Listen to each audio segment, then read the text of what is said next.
বাংলার মানুষের একটা সেন্টিমেন্ট। ফুরফুরা শরীফ সবসময় একদিকে যেমন ধর্ম প্রচার করে গেছে, অপরদিকে দেশ ও জাতির প্রতি মানুষের যে কর্তব্য, দেশের প্রতি যে একটা ভালোবাসা, এটা ফুরফুরা শরীফ সবসময়তেই প্রচার করে যায়।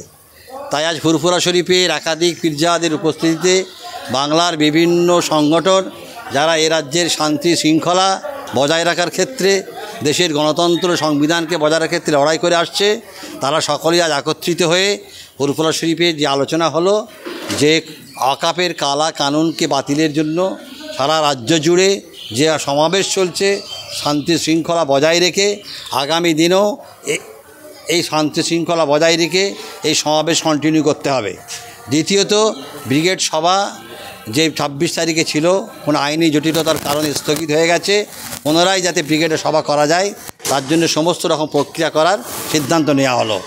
ততদিন পর্যন্ত বাংলার বুকে যেভাবে গ্রামে গঞ্জে সভা হচ্ছে, সেই সভা যাতে হয়, যারা সভা করছেন তারা যেমন নিয়মকানুন মেনে সভা করবেন, তেমন প্রশাসনের বন্ধুকে অনুরোধ করব এই বাংলার যে ঐতিহ্য, ধর্মনিরপেক্ষতা, গণতন্ত্র, সাম্প্রদায়িক সম্প্রীতির যে বাতাবরণ বাংলায় তৈরি হয়েছে সেটা অক্ষুণ্ণ রাখার ক্ষেত্রে আপনারাও যারা সভা করবে তাদের সঙ্গে সহযোগিতা করবেন। আজ ফুরফুরা থেকে এটাই বার্তা হলো যে যতদিন পর্যন্ত ওয়াকফের কালা কানুন বাতিল না হচ্ছে, ভারতবর্ষের এই 30 কোটি মানুষের সাথে পশ্চিমবাংলার 3.5 কোটি মুসলিম সম্প্রদায় সহ বিভিন্ন ধর্মের, বিভিন্ন বর্ণের, বিভিন্ন মতের মানুষকেও আমরা বারবার আহ্বান জানাচ্ছি যে আন্দোলন মুসলমানদের শুধু অস্তিত্ব বাঁচানোর আন্দোলন নয়, মুসলমানদের শুধু ওয়াকফ সম্পত্তি বাঁচানোর আন্দোলন নয়, এর সাথে ভারতের সংবিধান জড়িয়ে আছে, ভারতের গণতন্ত্র জড়িয়ে আছে। বিশ্বের দরবারে যে বড় আমাদের পরিচিত সাম্প্রদায়িক সম্প্রীতির দেশ, সেই ঐতিহ্যকে রক্ষা করার দায়িত্ব ভারতবর্ষের সব মানুষকে নিতে হবে। তাই আসুন সকলে মিলে আমার বাংলাকে বাঁচাতে, দেশকে বাঁচাতে, সংবিধানকে বাঁচাতে আমরা একসঙ্গে এগিয়ে চলি।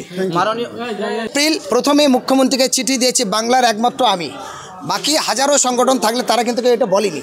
আমি চিঠি দিয়ে পরিষ্কার বলেছি মুখ্যমন্ত্রীকে এবং বিধানসভার স্পিকারকে, আপনারা প্রতারণা নাটক না করে তামিলনাড়ুর মুখ্যমন্ত্রী যদি তারা বিল পাস করতে পারে যে আমরা ওয়াকফের এই কালাকানুন আইন মানছি না, তাহলে পশ্চিমবঙ্গের এটাকে কার্যকরী হবে না কেন? বিধানসভায় বিল পাস করবে না কেন মমতা ব্যানার্জি? এটা জবাব দিতে হবে। পশ্চিমবঙ্গের মুসলমানদের ভোট নেবে, ক্যাডার হিসাবে ব্যবহার করবে, আর বিধানসভায় এই বিলটা কেন পাস করবে না যে নরেন্দ্র মোদীর এই ওয়াকফের বিল আমরা মানছি না? আমি বিধানসভার অধ্যক্ষের কাছে আবেদন রেখেছি এবং মুখ্যমন্ত্রীর কাছে, তার জবাব পাইনি। এবং এনআরসি সিএ নিয়ে যখন লড়াই হয় 2019-এ 550 মুসলমান এবং দলিতদের অ্যারেস্ট করা হয়েছে পশ্চিমবাংলায়, আবার এই সভার কেন্দ্র করে বিভিন্ন জায়গায় বাধাবিঘ্নি, এগুলো কেন হবে? সেই জন্য আর শুধু মুসলিম সংগঠন আন্দোলন করলে হবে না, এর সঙ্গে আমরা অনেক দলিত, আদিবাসী, মারওয়াদিকে সংগঠনের নেতৃত্বকে সঙ্গে নিতে চাই। এবং আমরাও চাই 15 ফেব্রুয়ারির পর কলকাতা এসপ্ল্যান্ডে একটা ধর্ণা মঞ্চ করবে, যে মঞ্চের মধ্যে হিন্দু, মুসলমান, দলিত, আদিবাসী, শিখ, ইসাই, ফুরফুরা শরীফ, দরবার শরীফ থেকে শুরু করে সকলে, এবং এই যে সমস্ত পীরজাদা ভাই সাহেবরা আছে তাদের ধন্যবাদ জানাই। আরও যারা যারা আছে তাদের সঙ্গে আলোচনা করতে হবে, তাদের সঙ্গে নিতে হবে, একসঙ্গে যৌথ আন্দোলন করতে হবে। 26শে ব্রিগেড সমাবেশ যে ক্যান্সেল করা হয়েছে, এর পিছনে কি কোনো ষড়যন্ত্র রয়েছে? এটা অবশ্যই ষড়যন্ত্র আছে, এটা অবশ্যই ষড়যন্ত্র আছে, আপনার দাবনা ভেঙেছে। তবে আমার মনে হয় সেটাও কিছু ত্রুটিও ছিল, কারণ সকলের নিয়ে মাসোয়ারা করে আলাপ আলোচনা, লিখিত সিদ্ধান্ত নিয়ে আগেলে একটু ভালো হতো। সেই ক্ষেত্রে তাদের অসুবিধা। মানুষের কী বার্তা দেবেন? দেখুন, সাধারণ মানুষের কাছে একটাই বার্তা দেবো, অন্যের বিরুদ্ধে লড়াই করা এটা মানবিক কর্তব্য। এখানে জাত নাই, ধর্ম নাই, সংগঠন নাই, বাংলা কেন গোটা দেশ জুড়ে আগুন জ্বালাতে চাইছে, সেই আগুন লেবানোর জন্য সকলের দায়িত্ব নিতে হবে। দেখুন, আজকে যে আলোচনা হয়েছে সেটা বুঝেছেন, এবং আমাদের যে মূল যেটা লড়াই হলো কেন্দ্রীয় সরকারের ওয়াকফের কালাকানুন আইনের প্রত্যাহারের দাবি। তারা অলরেডি একক সংখ্যাগরিষ্ঠতার কারণে একনায়কতন্ত্র রাজ তারা কায়েম করেছে সেন্ট্রাল গভর্নমেন্ট, তার এগনেস্টে আমাদের এই প্রতিবাদ সভা।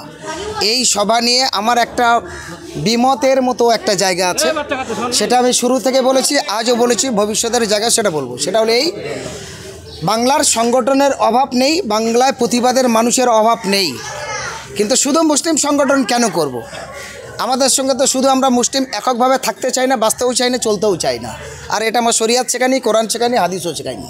সুতরাং আমি হোসেন গাজী, আমরা দেশ বাঁচাও সামাজিক কমিটির রাজ্য সম্পাদক, সিপিডিআর হেমান্ডাসের পশ্চিমবঙ্গের রাজ্যের কোঅর্ডিনেটর, জমিয়াত উলামায়ে দক্ষিণ 24 পরগনা জেলার কোঅর্ডিনেটর হিসাবে আমি যেটা দায়িত্ব পেয়েছি, গুরুত্বপূর্ণ যেটা ভেবেছি, আমার বাংলার হিন্দু, মুসলমান, দলিত, আদিবাসী, শিখ, ইসাই সকলের ঐক্যবদ্ধভাবে সঙ্গে নিয়ে কাঁধে কাঁধ মিলে কেন্দ্রে নরেন্দ্র মোদী এবং অমিত শাহর বিরুদ্ধে লড়ব, এবং রাজ্যের সন্ত্রাস সাম্প্রদায়িক অত্যাচার দুর্নীতির বিরুদ্ধে লড়ব।